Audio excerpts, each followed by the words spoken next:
Hello, నేను CS రావు. Cinema పరిశ్రమకి అతను ఒక విలన్, సినిమా లవర్స్కి మాత్రం అతను అభిమాని. అతనే ఇమ్మంది రవికుమార్, ఐబొమ్మ ఓనర్, ప్రస్తుతం జైల్లో ఉన్నారు.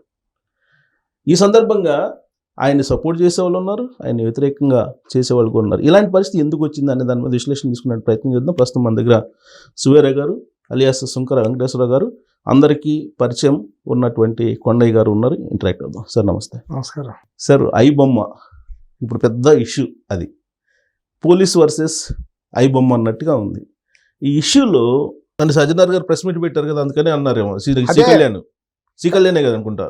ఎవడైతే ఉందండి అతను బతికేంటే నెల్లూరు నుంచి వాళ్ళ దాకా దిగితే తెలుస్తుంది.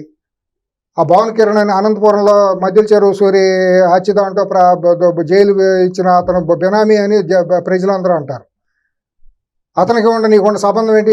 చేతి నిన్ను ముందు ఇతని మీద అరెస్ట్ చేయాలి, ఇతని మీద యాక్షన్ తీసుకోవాలి. ఎన్కౌంటర్ అని బెదిరిస్తావా? మీరు తమాషాలు చేస్తున్నారా? మీరేమైనా పెద్ద పుడుంగులా ఎన్కౌంటర్లు చేయమంటానికి, ఎన్కౌంటర్లు చేపించడానికి? మీరు చెప్పగానే ఎన్కౌంటర్లు చేయటానికి?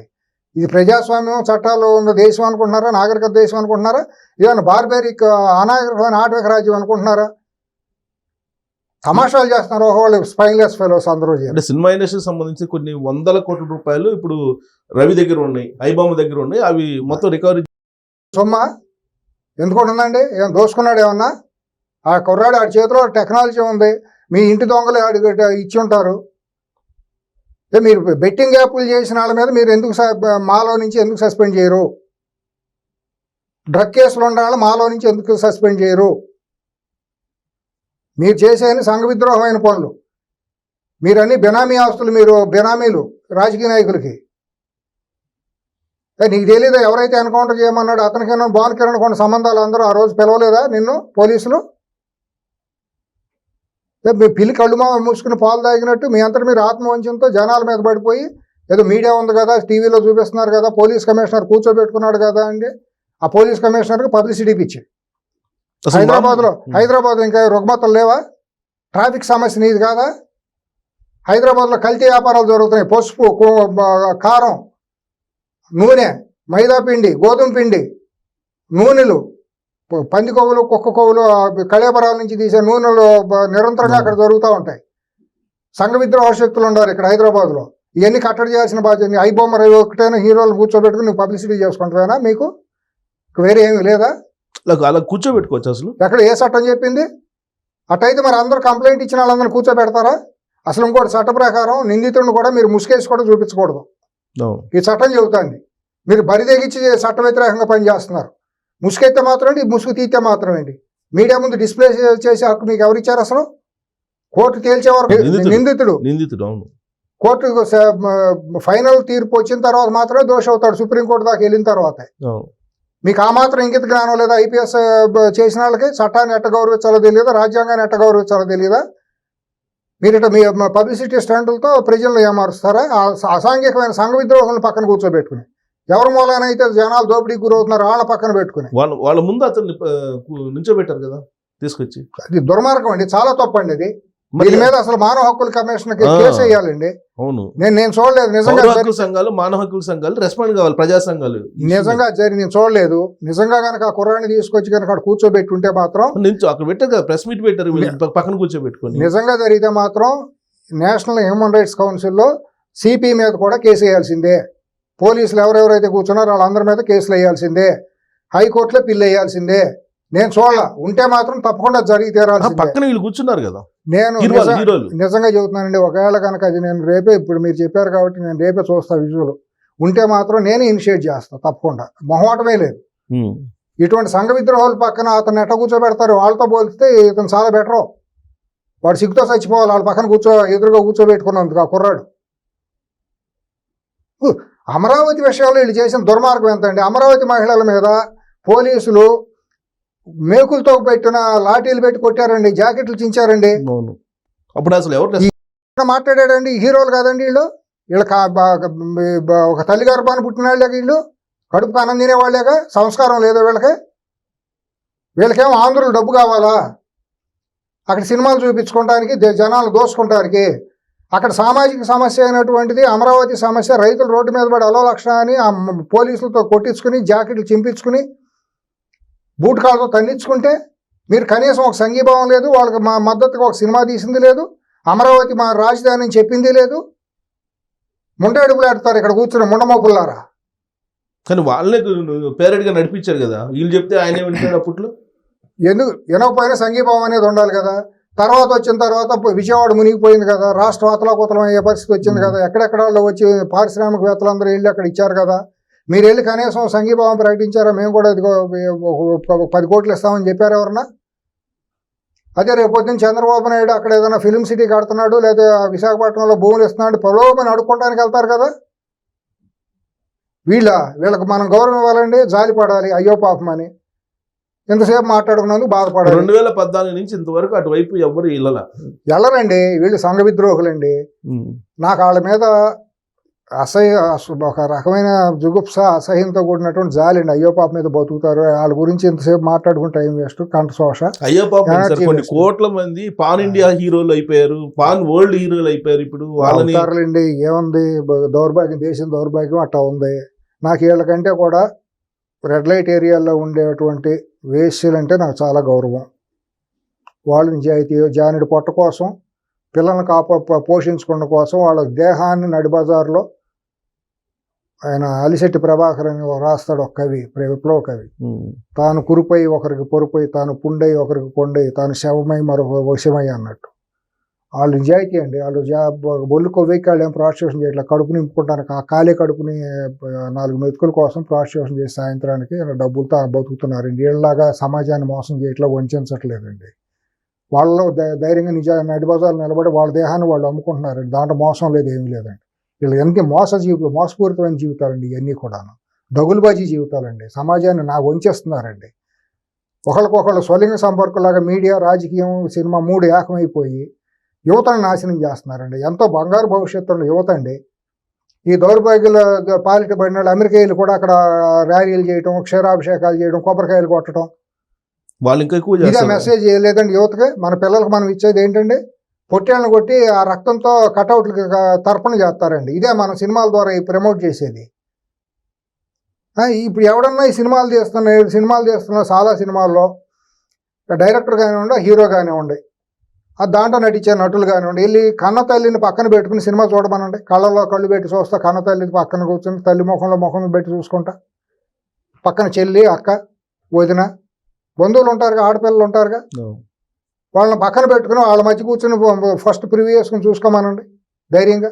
ఈ షోకాళ్ళ హీరోలని, ఈ జీరోగాళ్ళని, దాంట్లో పనిచేసే ఆర్టిస్టులను అందరినీ వెళ్ళిపోయి ఆ డైలాగ్ రాసిన రచయితని, కెమెరామెన్, మొత్తం అందరినీ వాళ్ళ పిల్లలతో కూర్చొని ఆ సినిమా ప్రివ్యూ వేసుకుని చూసినప్పుడు వాళ్ళకి గుండె అంతరాత్మ సాక్షి ఓకే అనుకున్నప్పుడు రిలీజ్ చేయమనండి. వాళ్ళకి ఓకే కాబట్టి అసలు రిలీజ్ చేయరు కదా, వాళ్ళ సినిమా మీద వాళ్ళకి నమ్మకం ఉంటుంది. చూపించరు కదా వీళ్ళు, ఆ కణతల్లులు వాళ్ళకి చూపించరు కదా ప్రివ్యూలు. అది కదా ద్వందార్థాలు ఏ తల్లి ఒప్పుకుంటుందండి? సంస్కారవంతురాలైన తల్లి, ఆ మహిళ అయినా ఒప్పుకుంటుంది ఈ ద్వందార్థాల సినిమాలని. పక్కన కొడుకుని కూర్చోబెట్టుకుని ఆ ద్వందార్థాలను ఆస్వాదిస్తుందా కన్నతల్లి? అంగాంగ ప్రదర్శన ఏ కూతురు ఊహించుకుంటాడా, నా కూతురు అయితే ఉంటుందా అని? కానీ మీరేమో ఈ వర్షంలో చెప్తున్నారు, అంగాంగ ప్రదర్శన చేసినటువంటి వాళ్ళతోటి ఓపెనింగ్స్ చేపిస్తున్నారు కదా, షాప్ల ఓపెనింగ్స్, రెస్టారెంట్ల ఓపెనింగ్స్, రకరకాల ఓపెనింగ్స్. దానికి దీనికి బ్రాండ్ అంబాసిడర్లుగా పెట్టుకుంటున్నారు. దానికి దీనికి సంబంధం లేదండి. అది కూడా తప్పే. డ్రగ్ పెల్లర్స్గా ఉండాలని బ్రాండ్ అంబాసిడర్స్గా పెట్టుకున్నమాట వాస్తవం. దిగజారిపోయిన తత్వం అది. రాజకీయంగా దాన్ని ఏమో పలాయనం అనాలా, దిగజారుడుతనం అనాలా, బ్యాంక్రప్సీ అంటాం కదా, దిగజారుడుతనం బ్యాంక్రప్సీ అంటాం కదా, ఇక్కడ ఆ స్థాయికి వెళ్ళిపోయింది. ఇప్పుడు ప్రభుత్వాలు సినిమా వాళ్ళని బ్రాండ్ అంబాసిడర్లుగా పెట్టుకుంటాం ఏంటంటే నాన్ సెన్స్ కదా.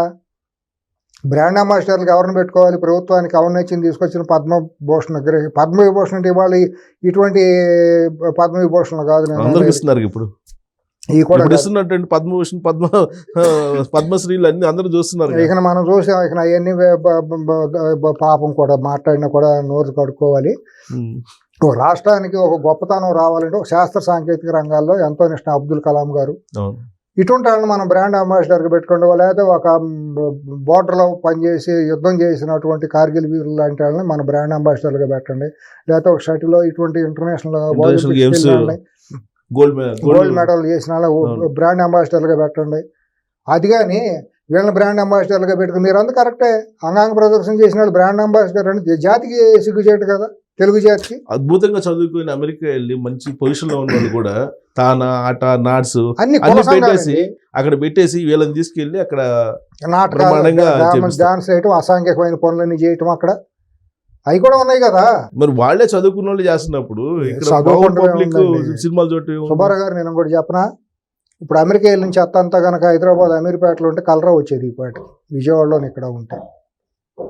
అంత పనికిమాలిన చెత్త అంతా అక్కడికి చేరిపోవటం వల్ల మనం బతికిపోయాం కొంతమేరకు. నేను లేకపోతే అక్కడికి వెళ్ళి ఏంటంటే ఆ ఊరేగింపులు ఏంటంటే, కుల సంఘాలు ఏంటంటే, తెలంగాణ ఆంధ్ర గొడవలు ఏంటంటే, కమ్మ సంఘం, రెడ్డి సంఘం, వెల్లం సంఘం, కాపు సంఘం ఏందండి దౌర్భాగ్యులు. కాకపోతే భావజాలం పోదు. ఈ దౌర్భాగ్యులు ఎక్కడికి వెళ్ళినా ఈ బానిసత్వం, ఈ భావజాలం అక్కడ ఎట్టాగా ఉంటుంది. దాన్ని కూడా ఎమ్మడిపెట్టుకు వెళ్ళిపోయారు.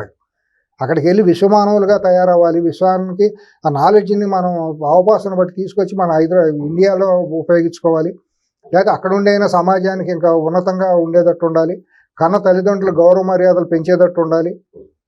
మన తోడబుట్టిన వాళ్ళని, మన చుట్టుపక్కల ఉన్న వాళ్ళకి అది అప్లిఫ్ట్ చేసేటట్టు ఉండాలి. మనం పుట్టిన గ్రామాల్లో లేకపోతే మనం ఉన్న ప్రాంతాలకు ఏదైనా సమాజానికి సేవ చేసేటట్టు ఉండాలి మన దేశానికి. ఏంటంటే దౌర్భాగ్య దొగులుబాజీ యాదవులు అక్కడికి వెళ్ళి ఆ కొట్లాట్లోనూ ఇదేంటండి, ఇక్కడ కూర్చున్న ఫ్యాన్ వార్ ఏంటంటే, సాఫ్ట్వేరు ఆ వేరు ఈ వేరు అని అంటే చదువుకునే యాదవులు కూడా సోషల్ మీడియాలో కొట్లాట్లు, అసభ్యమైన కామెంట్లు. అక్కడి నుంచి మళ్ళీ వీడియోలు పెడతారు కొంతమంది. అక్కడి నుంచి వీడియోలు, ఇక్కడి నుంచి కూడానండి. ఆ భాష కూడా చాలా అసలు ఇక్కడ మామూలు- లాయర్లు అని చెప్పుకుంటారు ఉమ్. కొంతమంది. లాయర్లు అని చెప్పుకునే వాళ్ళు కూడా కుల సంఘాల పేరుతోనూ సినిమా హీరోలుగా భజనలు చేయటువంటి. ఏముంది అంత బాగా దిగదాడు బానిసత్వం ఎందుకంటే, మానసిక బానిసత్వం. సినిమాగా చూడవచ్చు కదా, కులాల మతాలతో పని ఏముంది, హీరోయిజం ఏముంది. టికెట్ పెట్టి కొనుక్కుని వెళ్తాం, సినిమా బాగుందంటే ఆస్వాదిస్తాం, బాగాలేదు అనుకోండి మానేస్తాం. అంతేగాని అదే హీరో సినిమా, అదే మా కులస్తుడు, లేకపోతే మా హీరో ఏందా హీరోయిజం, ఆ వ్యక్తి పూజ ఏంటి, బానిసత్వం, భావదరిద్రం కాకపోతే ఎందుకు అది దిగజారటం? మనం చదువుకున్న వాళ్ళు అవుతాం, అది విజయవంతం అవుతాం. ఎలా ఇంజెస్ట్ అవుతుందండి అసలు? ఇప్పుడు మన బంధువులను, స్నేహితులను, లేదా మన ఇంట్లో వాళ్ళని ప్రేమించలేనటువంటి వాళ్ళు, అభిమానించలేనటువంటి వాళ్ళు లాస్ట్కి చనిపోయి కోసుకునే వాళ్ళు కూడా ఉన్నారు హీరోల కోసం. చంపుకుంటలా, హత్యలు చేసుకుంటలా. ఉమ్. ఏందండి ఇదంతా? పక్కనున్న మనిషిని మనం, మన ఇంట్లో మనిషిని, మనం పనిచేసే మనిషిని మనం గౌరవించలేం, అవును. మన చుట్టాలను మనం ప్రేమించలేం, మనకు భేషజం. మనకంటే తక్కువ ఉన్నాడంటే, ఆస్తిలో తక్కువ ఉన్నాడంటే వాడంటే మనకు అసూయ. అవును. కానీ మనకంటే ఆడేదో గొప్పాడని వెంపర్లాడి ఆడి గేటు దగ్గర బయట నిలబడి ఆడి చీచా అంటే ఆడితో దెబ్బలు తినటం, ఆడి ఏసడిచ్చుకుంటే పట్ట మా హీరో మమ్మల్ని అన్నాడు అంటాం. ఆడి షేక్ హ్యాండ్ కోసం వెళ్ళి షేక్ హ్యాండ్ ఇచ్చుకుని, అబ్బో నేను షేక్ హ్యాండ్ ఇచ్చాను, ఆ చేతిని ఏదో పారం పవిత్రంగా పెట్టుకుని పెంటకొప్పలో పెట్టినా ఆడి చేతికి ఇచ్చిన ఒకటే. ఉమ్. సినిమా హీరో వాడికి షేక్ హ్యాండ్ ఇచ్చే కదా పెంటకొప్పలో చేయి పెడితే ఇంకా గౌరవంగా ఉంటుంది. కానీ ఫ్యాన్స్ అలా అనుకోవట్లేదు కదా. దౌర్భాగ్యులు. ఇదే విజయవంతులు అంటే ఏంటండి? చదువుకుంటాం అంటే ఏంటి అర్థం? గౌరవం పెంచుకుంటాం, ఆత్మజ్ఞానం పెంచుకుంటాం, సామాజిక స్పృహ పెంచుకుంటాం. అది విద్య అంటే. ఈ పనికిమాల ఎంటర్టైన్మెంట్ ఇచ్చే వీళ్ళకి షేక్ హ్యాండ్లు ఇవ్వడం ఏంటంటే, ఈ సినిమా వాళ్ళకి ఇచ్చిన ఒకటే, బుర్రకథలోనూ నాటకాలు వేసి తోలుబొమ్మల వాళ్ళకి ఇచ్చిన ఒకటి, వాళ్ళు ఒకటే ఫాము. కానీ మీరు అబ్జర్వ్ చేస్తారా, ట్రైలర్ రిలీజ్ కానీ ప్రీ రిలీజ్ ఫంక్షన్స్ కానీ ఎంత తొక్కిసలాట జరుగుతుంది. తొక్కిసలాట డబ్బులు ఇస్తారండి, 500-1000 రూపాయలు బస్సులు పెట్టి వేసుకొస్తారండి. బిర్యానీ పొట్లం, బీర్ సీసా, అంతేనా? అంతమించి ఈ మొఖాలకు మళ్ళీ సినిమా ఫ్యాన్స్ కూడా అండి మొఖాలకే కోతి మొఖాలండి. ఆంగికం వాచికం ఏమి ఉండవండి వీళ్ళకి. వీళ్ళ మొఖాలు అద్దంలో చూసుకోమనండి. వీడు ఎవడన్నా హీరో అనే లక్షణం ఉందా అండి? స్ఫురద్రూపం ఒకటికి ఉందా? మొహంలో అందం ఉందా? ఇవాళ సోకాళ్ళు హీరోలో సగం మంది 90% ఎవడండి వాచికం, ఎవడ డైలాగ్ డిక్షనరీ ఎవడుందండి? ఆగకుండా డైలాగ్ డెలివరీ చెప్పమనండి. చూసి ఒకసారి చదవమని, తెలుగు చదవమనండి. ఒక్కడికి తెలుగు వచ్చాయికి ఒత్తులతో సహా పలకగలడు ఎవడన్నా డైలాగు. కానీ ఫ్యాన్స్ అలా వీడు ఎవడన్నా సొంత ఇది ఉందా అండి? వాయిస్ కొంతమంది ఏమో డబ్బింగ్ ఆర్టిస్టులు పెట్టుకుంటాం. ఏందండి ఇదంతా మాట్లాడుకున్న బేస్ట్ అండి. ఆ సినిమా గురించి మాట్లాడాలంటే, సినిమా గురించి మాట్లాడడం కదా, సొసైటీలో యూత్ ఇప్పుడు ఉండేటువంటి జనరేషన్ బాధ అనిపిస్తుంది. ఇవాళ వాళ్ళంటే ప్రాణం తీసుకునే పరిస్థితికి వచ్చారు. ఇప్పుడు మన భవిష్యత్తు అంతా మన యువత అండి. రేపు జీవితం వాళ్ళది. దేశాన్ని, కుటుంబాలను బాగు చేయాల్సింది మన యువత. తల్లిదండ్రులను చూసుకోవాల్సింది. ఇప్పుడు ఆ తల్లిదండ్రులను ఓల్డేజ్ హోమ్లో పెట్టడం, అనాథ శరణాలయాల్లో పడేయటం, ఇవన్నీ సామాజిక రుగ్మతలు కదండి. మన భారతీయ సంప్రదాయంలో కుటుంబ నేపథ్యం ఇది కాదు కదా, కుటుంబ వ్యవస్థ ఇది కాదు కదా. సినిమాలు అవి చెప్పాలి కదా. బంగారు కుటుంబం అని, ఉమ్మడి కుటుంబం అని రకరకాల పేర్లతో చక్కటి ఆత్మీయ బంధాలను మనం తెరకెక్కించాలి కదా, మానవీయ కోణానికి తెరకెక్కించాలి కదా. ఇవాళ అనాథ శరణాలయాల్లో పిల్లలు కడసారి చూపులు లేక నేను చూశాను, నేను వారం రోజులు నేను ఆనందం లేకపోయాను సుబ్బారావు గారు. ఒక ఓల్డేజ్ హోమ్కి వెళ్తే ఆ పరిస్థితులు చూసి, పిల్లలు అమెరికాలో ఉంటారంట, ఎక్కడ ఉంటారంటే ఇక్కడ వదిలేసి వెళ్ళిపోయారు, కనీసం ఫోన్ ఎత్తరంట. ఇక్కడ జూబ్లీ హిల్స్లో చాలా మంది ఉన్నారు, అందరూ కోటీశ్వరులే. మళ్ళా జూబ్లీ హిల్స్లో బంజారా హిల్స్లో మా అబ్బాయికి ప్యాలెస్లు గీలెస్లు అన్నీ ఉంటాయి. అక్కడేమో పాపం వాళ్ళకేమో సాయంత్రం పూట వాళ్ళ బాధలు ఎందుకంటే మన బతుకు ఇంకా దేనికండి ఈ బతుకు, ఎప్పుడైనా సచ్చేదే కదా, ఎందుకు ఇప్పుడు బతికి కూడా సచ్చిన బతుకులు ఎందుకంటే జీవోత్సవాలని బతుకులు. మొన్న మధ్య ఒక ఎన్ఆర్ఐ ఎవరు ఫేమస్ ఎన్ఆర్ఐ పేరు ఎద్దు కానీ హాస్పిటల్లో వాళ్ళ అమ్మని చూడటానికి వచ్చాడని చెప్పేసి వీడియోలు తీసి రోజు పోస్ట్ చేసేవాళ్ళు 2-3 రోజులు. దౌర్భాగ్యం అండి. ఇలా బతుకంతా సోషల్ మీడియా మీద బతకటమే. వాళ్ళ కాళ్ళ మీద వాళ్ళు బతికేది లేదు, వాళ్ళ వ్యక్తిత్వాలతో వాళ్ళు బతికేది లేదు. సోషల్ మీడియా ఎందుకండి ఎంతసేపు, దేనికోసం సోషల్ మీడియా అంటే అనుత్పాదకం, అన్ప్రొడక్టివ్నెస్. చేతిలో ఫోన్ ఉన్న ఒక మాట కామెంట్ పెట్టేయచ్చు, అక్కడ ఎవరిని పడితే ఆయన ఎంత టైం పడితే అంత టైం తిట్టేయచ్చు. ఇంటికి వెళ్తే తల్లిదండ్రులను మనం చూడం, మన పిల్లము మన పిల్లలు లేకపోతే మన అన్నయ్య మన ఇంట్లో కుటుంబ సభ్యులు డేట్ ఆఫ్ బర్త్లు ఎప్పుడో మనకు తెలియదు. కానీ హీరో డేట్ ఆఫ్ బర్త్లు మాత్రం వాడి పెళ్లి రోజు, వాడి శోభనం రోజు, వాడి పెండాకుడి రోజు అన్నీ వీడికి తెలుసు. కావాలి వీడికి కావాలి. ఆ రోజు పెద్ద ఫ్యాన్ వారు. ఇంట్లో కన్న తల్లిదండ్రులకి వీళ్ళు కనీసం ఏ రోజు కాళ్ళకు నమస్కారం పెట్టేది ఉండదు. గుడ్ మార్నింగ్ అమ్మ అని, గుడ్ మార్నింగ్ నాన్న అని చెప్పేది ఉండదు. లేకపోగానే ఇక సోషల్ మీడియా ఆడట్ట ఈడట్ట. ఇది ఎంత బిజినెస్, డబ్బు, సినిమా ఇండస్ట్రీ చేసిన బిజినెస్, మార్కెటింగ్. బౌట్ సుబ్బారావు గారు, ఇప్పుడు మీరు ఒక ఉన్నతమైన దేవుడిచ్చిన దీంతో ఒక బాధ్యతాయుతమైన జర్నలిస్ట్గా ఉన్నారండి. మీరు ఏం కోరుకుంటారు? నా వాయిస్ మంచిగా పాజిటివ్ వేలో 10 మంది, కొంతమంది కాదు మెజారిటీ సమాజానికి వెళ్ళాలి, మంచి ఇంటర్వ్యూలు చేయాలి, అది సామాజికంగా మెసేజ్ ఇవ్వాలని మీరు కోరుకుంటారు. మీలాంటి వాళ్ళు అవకాశం వచ్చినప్పుడు, మాలాంటి వాళ్ళు వచ్చినప్పుడు కూడా మేము కూడా మాట్లాడాల్సిన త్రికరణ శుద్ధిగా అంతరాత్మ సాక్షిగా మంచిగా మాట్లాడాలి. ఎవడు బయటాడు ఏమన్నా అనుకోనివ్వండి, ఏదన్నా చేయండి. అంతరాత్మ అనేది ఒకటి ఉంది కదా, బుద్ధి అనేది ఒకటి ఉంది కదా, దేవుడు ఇచ్చింది, నోరు ఉంది కదా, అన్నం తింటున్నాం కదా నోరు, దాంతో మంచిగా మాట్లాడాలి కదా. వ్యక్తి దోషం చేయాల్సిన అవసరం లేదు, వాళ్ళ మీద వ్యక్తిగత కక్షలు ఉండాల్సిన అవసరం అంతకంటే లేదు. వాళ్ళ సొమ్ము నేను తింటలా, నా సొమ్ము వాళ్ళు తింటలా. కానీ మనం మాట్లాడేది 10 మందికి, యువతకి ప్రధానంగా, మన భవిష్యత్ తరాలు వాళ్ళకు ఉపయోగపడేటట్టు ఉండాలి. అన్నదాతకి ఏదన్నా ఉపశమనం కలిగేటట్టు ఉండాలి. బార్డర్లో నిరంతరం మన దేశాన్ని కాపాడే జవాన్లకి కనీసం మనం ఒక ధైర్యంగా మనం కూడా ఇదిగా ఉండాలి, సపోర్ట్గా ఉన్నట్టు ఉండాలి. పోలీసులు నిరంతరం శాంతి భద్రతలు కాపాడే పోలీసులు కూడా మనం ఒక ధైర్యంగా ఇవ్వాలి. అట్లా మన దేశం కోసం శాస్త్ర సాంకేతిక రంగాల్లో, వైద్య రంగంలో రీసెర్చ్ చేసే వాళ్ళని మనం గౌరవించాలి. అప్పుడే కదా దేశం బాగుండేది. అందరం లివ్ అండ్ లెట్ లివ్ అనేది ఉండేది. సినిమాగాళ్ళు ఎమ్మడి పడితే మనకేంటండి వచ్చేది? దౌర్భాగ్యం. ఎంటర్టైన్మెంట్ ఇస్తారండి, just 3 hours 2 hours entertainment. So మీరు చెప్పే లెక్కన టోటల్ గా ఐబొమ్మ లాంటి వాళ్ళు 10-20 మంది ఉండాలంటారు. 100% ఉండాలి. ముందు ప్రభుత్వాలు తక్షణమే వీళ్ళకి ఇస్తున్న వెసులుబాట్లు ఇవ్వకూడదు. వీళ్ళని చెప్పు కింద తేలిలాగా తొక్కి పెట్టాలి. వీళ్ళని అయ్యో పాపం అనకూడదు. సినిమా వాళ్ళ దగ్గరికి వెళ్ళి కరచాలనం ఇచ్చినా పాపమే. వీళ్ళు ఏదో అనుకుంటున్నారు, వ్యామోహంలో వెళ్తున్నారు కదండి రాజకీయ నాయకులు, వాళ్ళు చాలా పాపం చేస్తున్నారు దేశానికి. ఇప్పుడు నాకు విచిత్రం, కొంచెం ఆశ్చర్యకర విషయం ఏంటంటే, మన ఫోన్ ట్యాపింగ్ కేసులో ప్రభాకర్ రావు గారు వీళ్ళందరూ వేరే దేశం నుండి తీసుకురాలేకపోయారు. కానీ రవిని నెదర్లాండ్ లో వెంటాడారంట. ఇవాళ ఇన్వెస్టిగేషన్ లో అతనే అడిగాడంట. అయ్యని ఒకటి మాటలండి. నాకు తెలిసింది ఏంటంటే, అతను ఏదో ఆస్తులు అమ్ముకున్న కోసం ఇక్కడికి వస్తే కుటుంబ సభ్యులు ఏదో చెబితే తెలిసి పట్టుకున్నారు, కానీ వీళ్ళు వెళ్ళి పట్టుకోలేదు అనేది నేను వింటున్నటువంటి వార్త. ఇంటర్పోల్కి వెళ్ళటం అంత ఇదేమీ లేదండి. అతను ఎక్కడ కరేబియన్ ఐలాండ్స్ లో సిటిజన్, అతను భారతీయుడు కాదు. ఇప్పుడు అతనికి ఇంటర్నేషనల్ లాస్ వర్తిస్తాయి. రేపు పొద్దున అది ప్రూవ్ చేయలేరు పైరసీని. వీళ్ళు ఊరినే 10 కేసులు పెట్టి అతను 2 నెలలో 3 నెలలో ఇది చేయగలరు.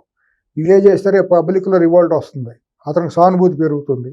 రేపొద్దున అతనికి సపోర్ట్ చేసి అతను బయటికి తీసుకొస్తారు. ఇప్పుడు ఆల్రెడీ సానుభూతి వస్తుందండి. ఎన్ని రోజులు పెడతామండి కక్ష సాధింపు చర్యతో? వాళ్ళని పక్కన పోయి కూర్చోబెట్టుకుని సెల్ఫ్ గోల్ కొట్టుకుంది పోలీసు. నీకు చట్టం తన పని తాను చేసిపోతుంది. దాంట్లో హీరోయిజం ఏముంది? సిపి హీరోయిజం ఏముంది? అతను సవాల్ ఇసిరాడు, మేము పట్టుకున్నామని. సవాల్ ఇసరకపోతే పట్టుకోవా? నీ డ్యూటీ కదా. సవాల్ ఇసరకపోతే దోషులను పట్టుకుంటాం, క్రిమినల్స్ని పట్టుకున్నామంటాం. అది హీరోయిజమా? సవాల్ ఇసరటం ఏంటి? సవాల్ ఇసరకపోతే పట్టుకోవా? నువ్వు శాంతి భద్రతను కాపాడవా? దాన్ని పబ్లిసిటీ చేసుకుంటాం ఏంటి? నువ్వు అసలు పోలీసులు సినిమా వాళ్ళకి పిఆర్ఓలుగా పనిచేసినట్టు ప్రవర్తించడం ఏంటి? సినిమా ఇండస్ట్రీకి, సినిమా హీరోలకు పిఆర్ఓలుగా ఉన్నారా? పోలీస్ ఆఫీసర్లుగా ఉండాలా మీరు? వాళ్ళ పక్కన కూర్చోబెట్టుకున్న వాళ్ళు ఏదో పెద్ద సంఘ సంస్కర్తలు, సంఘోద్ధారకుల్లాగా హీరోలను పక్కన పెట్టుకుని మాట్లాడటం ఏంటి? వీళ్ళందరూ కాపీ రాయిళ్ళు కదా, ఇతరుల సినిమాలన్నీ వీళ్ళు కాపీలు చేసి రీమేకులు చేసుకోలేదా? స్టోరీస్ కూడా తీసుకున్నారు. ఇతరుల సబ్జెక్టులు స్టోరీలన్నీ కాపీ కొట్టేసి పిల్లలు, అమాయకమైన యువత, ఎంతోమంది స్పార్క్ ఉన్న పిల్లలు సబ్జెక్ట్ చెప్తానికి వస్తే అది నేసి వీళ్ళు మాడిఫై చేసుకుని వీళ్ళు హీరోలుగా సినిమాలు తెరకెక్కించుకోవట్లేదా? సాంగ్స్ కూడా కొన్ని తీసుకున్నారు. అన్ని కాపీలేనండి వీళ్ళందరూ. మీరు చెప్పుకునే ఇవాళ భారతదేశంలో ఇవాళ సోకాల్డ్ ఆస్కార్ గీస్కార్ అన్ని కాపీ క్యాట్లే వీళ్ళందరూ కూడా.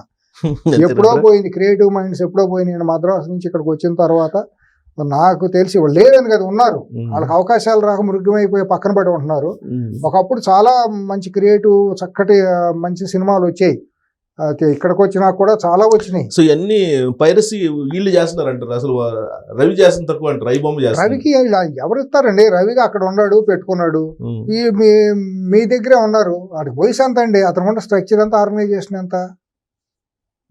అదేమంటే అతని దగ్గర దొరికింది 3 కోట్లు కాదు 3,000 కోట్లు ఇంటర్నేషనల్ లో ఉంది అవును అని ప్రచారం. అవును 30 కోట్లు రికవరీ చేసుకున్నారంట. మీ ఆస్తులు ఎంత ఉన్నాయి? దొంగ ఆస్తులు. అమెరికాలోనూ దుబాయ్లో మీరు దేశద్రోహం చేసి ట్యాక్సులు కట్టుకొని విదేశాలకు పంపించిన ఆస్తులు, మీ ఆస్తులు ఎంత ఉన్నాయి తెలీదా? మీ రియల్ ఎస్టేట్ వ్యాపారాలు డల్లాస్లో ఎంత ఉంది ఒక్కొక్క హీరోకి? దుబాయ్లో ఎన్ని ఆస్తులు ఉన్నాయి తీమనండి. వాడి మీద పడి ఎడుతారండి మొనమోపు ఎడుగులు. మీరు మీ దొంగ ఆస్తులు ఎన్ని ఉన్నాయి? మీ 1,000 కోట్ల రూపాయలు మీరు అన్ని ట్యాక్సులు కట్టారా? గవర్నమెంట్కి చిత్తశుద్ధారు 30%. మీరు చేసిన సినిమాలు అన్నిటికీ లెక్కలు చూపించి నిజాయితీగా పెట్టారా? అప్పుడు అన్నాజార్ అనేవాడు వచ్చి నిరాహార దీక్ష అయితే మేము ఉన్నామని బయలుదేరతారు. ఈ బ్లాక్ మార్కెట్ సినిమాలు తీసేవాళ్ళు అందరూ బండి కింద కుక్కలాగా నడిచి వెళ్ళిపోతారండి. మేము ఉన్నామని. వీళ్ళు చేసేది ఏముండదు. బండి మండు ట్యాంక్లో బండి లాగుతుంటే 2 ఎడ్లు ఒగస్తా సొంగలు కాల్చకుండా లాగుతాయి గడ్డి బండిని. దాని కింద కుక్క నడిచేస్తుంది, 1-2 కుక్కలు నడిచి ఆ బండి అంతా మేమే లాగామని ఈ ఒగురుస్తూ ఉంటాయి అన్నమాట. మొత్తం బండి నేనే లాగేస్తున్నాను అన్నట్టు. ఆడ అన్నా హజార్ అనేవాడు ఒక డ్రామా చేశాడు కదా అప్పుడు, దేశాన్ని ఉద్ధరిస్తానని 14లో చీటింగ్ వ్యవహారం చేసినప్పుడు వీళ్ళందరూ వెళ్ళిపోయారు. తెలుగు సినిమా ఇండస్ట్రీ అందరూ కార్గిల్ యుద్ధంలో దేశం గెలిచిందనగా వీళ్ళే ర్యాలీలు చేసేస్తారు. క్రికెట్ వెళ్తే వీళ్ళే చేసేస్తారు, అన్ని వీళ్ళే. అమరావతి వైపు మాత్రం చూడండి, అమరావతి వైపుగా అక్కడ కొడతాడంటే వెళ్తారు అక్కడికి. కొట్టేవాడు ఉంటే మాత్రం వీళ్ళు మోకాళ్ళ దండేసి మోకాళ్ళ మీద పాక్కుంటే వెళ్తారు, కార్లు బయట పెట్టి. అక్కడ వంగేవాడు ఉంటే మాత్రం మెళ్ళ ఎక్కుతారు. ఇక్కడ నిన్నమొన్నటి దాకానేమో ఫోన్లు టెలిఫోన్లు ట్యాపింగ్లు చేసిన సినిమాకి కప్పం కట్టినా కలవకుంట్ల కుటుంబానికి మోకాళ్ళ దండ వేశారు వీళ్ళందరూ, ఈ హీరోగాళ్ళు అని చెప్పుకునే వాళ్ళందరూ. అదే రేవంత్ రెడ్డి గారు గెలిచిన తర్వాత మొత్తుకున్నా కూడా వెళ్ళి డ్రగ్స్కి వ్యతిరేకంగా తాట తీస్తానంటే అప్పుడు వచ్చి అడ్వర్టైజ్మెంట్ చేస్తామని అప్పుడు మాట్లాడుతూ మొదలెట్టారు. అసలు అప్పుడు కనీసం విష్ చేయడానికి కూడా వెళ్ళాలి వీళ్ళు. సినిమాటోగ్రఫీ మంత్రి కూడా కలవలేదు. కలవరండి, కొవ్వు ఒక్కొక్కడికి అందితే చుట్టూ అందకపోతే కాళ్ళు వీళ్ళు అందరూ తొక్కిన ఆరలాగుతామనంటే బాబు జీహూజర్ అని కాళ్ళ బేరానికి వస్తారు వీళ్ళు. వీళ్ళనే అయ్యా పాపం అంటాం, మనకు పాపం అండి. అయ్యో పాపం అని వీళ్ళని అనకూడదు, వీళ్ళ మీద ఎటువంటి జాలి గౌరవం కూడా అరెస్ట్ చేయించడం అనేది ఒక పెద్ద విక్టరీగా ఫీల్ అవుతుంది టాలీవుడ్. వాళ్ళు పెండాకుడు విక్టరీ, వాళ్ళు పెండాకుడు. వాళ్ళదేమిటి వచ్చిందండి? పక్కలేసేవాళ్ళు సినిమా ఇండస్ట్రీలో వాళ్ళు నిర్మాతలుగా చెప్పుకునేవాళ్ళు ఇవాళ పెద్ద పెద్ద వాళ్ళు అందరూ వాళ్ళ క్యారెక్టర్లు ఏంటి? బాంబే నుంచి అమ్మాయిని తీసుకొచ్చి ఇక్కడ చేస్తున్న పనులు ఏంటి? నీకు కావాల్సింది నా దగ్గర ఉంది, నాకు కావాల్సింది నీ దగ్గర ఉంది అన్నట్టు. అందుకనే దానికి కావాల్సిన వాళ్ళు కొంతమంది రాజకీయ నాయకులు అందరూ అటు అండగాగుతున్నారు. వాళ్ళకి వీళ్ళు సంతృప్తి అన్ని రకాలుగా సేదలు తీరుస్తున్నారు. కాబట్టి అపరస్పరంగా ఒకళ్ళకొకళ్ళు వాళ్ళ స్వలింగ సంపర్కం జరుగుతుంది. ఇప్పుడు ఐబొమ్మ రవి ఒక వార్నింగ్ ఇచ్చాడు వీళ్ళకి. అప్పుడు ఒక నోట్ కూడా రిలీజ్ చేశాడు అతని వెబ్సైట్లోనే. దాదాపు అందరి ప్రొఫైల్స్ నా దగ్గర ఉంది, అందరి జాతకాలు నా దగ్గర ఉంది, ప్రైవేట్ లైఫ్లో మొత్తం ఉన్నాయని చెప్తున్నాడు. మన దగ్గర లేవా? ఫిల్మ్ ఇండస్ట్రీలో మొత్తం అందరూ ఉండే ప్రతి ఒక్కటి చరిత్ర ఉంది. ఓ హీరో ఏంటి, వాళ్ళ ఆస్తులు ఏంటి, వాళ్ళు చేసే కథలు ఏంటి, వాళ్ళు చేసే దొంగ వ్యాపారాలు ఏంటి, అసాంఘిక వ్యాపార కార్యకలాపాలు ఏంటి, మన దగ్గర లేవా? ఎందుకు లేవండి? అదేమంటే పైరసీ డేటా ఉంది అందుకని మేము భయపడిపోతాం. నువ్వెవడో భయపడటానికి? ప్రజలది డేటా ఉంది, నువ్వు అంత పెద్ద ఇదే, నీకు అంత హితం ఉందా సమాజం గురించి? ప్రజల డేటా అంతా వాడి దగ్గర ఉందంట, 5 కోట్ల మంది డేటా. దానికోసం వీళ్ళు భయపడిపోతున్నారు. డేటా చౌర్యం జరిగిందంట. డేటా చౌర్యం జరిగితే మరి మీరేం చేస్తున్నారు? అంత మా ప్రజల కోసం అంత పాకులాడేవాళ్ళు మీరు తీసిన సినిమా పోరంబోక సినిమాలు ఏంటి? అప్పుడు దేశద్రోహం కాదా? మరి థియేటర్ల దగ్గరికి వెళ్తే వాళ్ళు టికెట్ మీ ఫోన్ నెంబర్ ఇస్తే మీకు ఫోన్ నెంబర్కి SMS వస్తుందని చెబుతారు. అది డేటా చౌర్యం కదా? ఫోన్ నెంబర్ల డేటా మీరు ఎట్లా తీసుకుంటారు? పబ్లిక్ ఫోన్ నెంబర్లో నువ్వు ఫిజికల్గా టికెట్ ఇవ్వాలి. అక్కడ పాప్కార్న్ కొన్నా నీకు ఫోన్ నెంబర్ ఇస్తే కానీ తీసుకోమనే పరిస్థితికి వచ్చింది ఇవాళ. మరి అది డేటా చౌర్యం కాదా? ఏం లాగిన్ కానీ అసలు మనం ఓటీటీలు చూడలేం కదా. ఓటీటీ చూడాలి మరి అది డేటా చౌర్యం కాదా? మరి అంత మీరు డేటా చౌర్యం అనేవాళ్ళు టెలిఫోన్ ట్యాపింగ్లు మీ బతుకులన్నీ రికార్డ్ చేశారుగా ప్రభుత్వం. మరి అది డేటా చౌర్యం కాదా? అది ప్రైవసీ ఉల్లంఘన కాదు, వ్యక్తి ప్రైవసీ ఉల్లంఘన కాదు. ఆ రోజు నోట్ ఏం పెట్టుకున్నారు మీరు అందరూ? మీరు మాట్లాడాల్సిన బాధ్యత లేదా? మీరు మాట్లాడితే కొన్ని లక్షల మంది సమాజంలో ముందుకు వచ్చి ఉంటారు. అవును. మీరు నేను మాట్లాడింది 10,000 వింటారు, 20,000 వింటారు, 50,000 వింటారు, అది వేరే సంగతి. అవును. వాళ్ళు మాట్లాడితే ఒక హీరో అనేవాడు ఇమేజ్ వచ్చినట్టు మాట్లాడితే సమాజం అందరూ దానికి అటెన్షన్ ప్లే చేసి పే చేస్తుంది. అటెన్షన్ పే చేసినప్పుడు మీరు మంచి మాటే చెప్పాలి కదా. ఇప్పుడు ఒక రామారావు గారు, నాగేశ్వరరావు గారు ఇటువంటి వాళ్ళందరూ పాత వాళ్ళు ఉండారంటే వాళ్ళు కొన్ని వ్యక్తిత్వ విలువలు కొన్ని ఉన్నాయి. వాళ్ళు కూడా ఇవి అనుచితంగా సలహాలు చెప్పేవాళ్ళు కాదండి. పిలిచి ఎవరిని చెప్పన్నా మేము చెప్పలే బాబు, మేము చెప్తే అంటాం కూడా కాదు, మాకుండే చాలే అని అనుకునేవాళ్ళు. విఘ్నులు వాళ్ళు అందరూ, పెద్దలు అందరూ కూడా. ఇప్పుడు మహామహులు చాలామంది ఉండేవారు కదా, స్టేజ్ మీదకి వస్తే ఊరిని వెళ్ళి కనిపించి గెస్ట్గా పిలితే వెళ్ళి వచ్చేవాళ్ళు. కానీ ఇవాళ నేటి సోకాళ్ళు సినిమా హీరోలు చెబుతున్న నీతి సూక్తులు ఆ రోజులు ఎప్పుడు చెప్పలా. వీళ్ళేమో అత్త